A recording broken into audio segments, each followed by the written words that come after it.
Noong ika-20 ng Setyembre, taong 1985, sa maliit na bayan ng Escalante sa Negros Occidental, isang mapayapang protesta ang naging madugoong kamatayan. 27 manggagawa ng asukal ang pinatay sa liwanag ng araw. Ang mga paramilitary ay biglang naglabasan.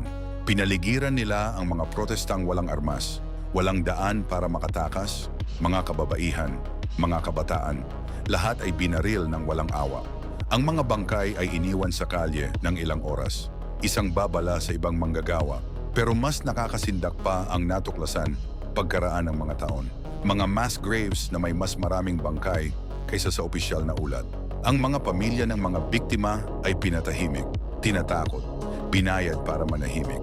Ang mga lokal na politiko at mga mayamang may-ari ng asukal ang nagplano ng masakit na ito.